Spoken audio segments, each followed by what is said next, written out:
cadranier d'art, c'est un artisan qui va concevoir un cadran exceptionnel qui sort de l'ordinaire, qui a vraiment des propriétés uniques, spéciales, spécifiques à une idée. Puisqu'on travaille la nacre, on travaille la pierre, on travaille l'émail, on travaille tous ces métiers d'art qui tournent autour de la possibilité de fabriquer un cadran exceptionnel.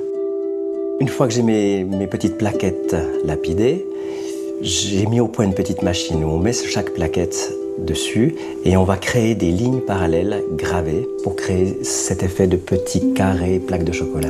C'est en fait des carrés prédécoupés. J'ai eu cette idée pour ne pas perdre les morceaux. Si je les découpais complètement directement, ça serait ingérable. La mise à l'échelle du dessin et des créateurs nous a donné une dimension des carrés qui correspond à moins d'1 millimètre de côté, 0,7 sur 0,7, ce qui a donné toute l'application de l'espacement des lignes puis des carrés.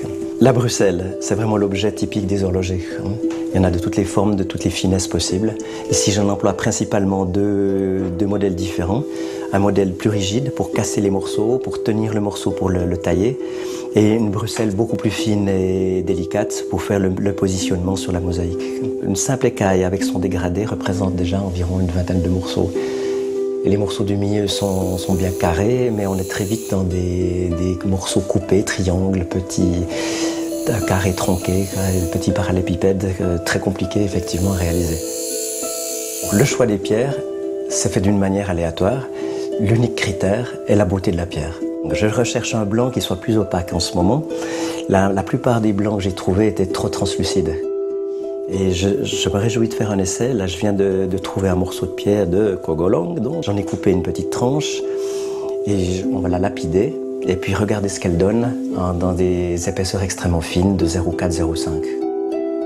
Le choix de la pierre est une étape, mais ce que j'en pourrai en faire ne sera donné que lorsque je l'aurai coupé, lapidé, et pour voir réellement le résultat dans une épaisseur réelle. Est-ce qu'elle a perdu trop son éclat à cette épaisseur? Ou est-ce qu'elle va supporter la finesse?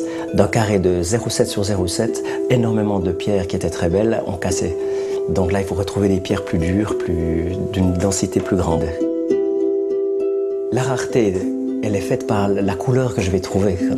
Je désirais vraiment des nuances de jaune, des nuances de rouge, qui va me permettre justement de créer les nuances de la création de la mosaïque avec délicatesse.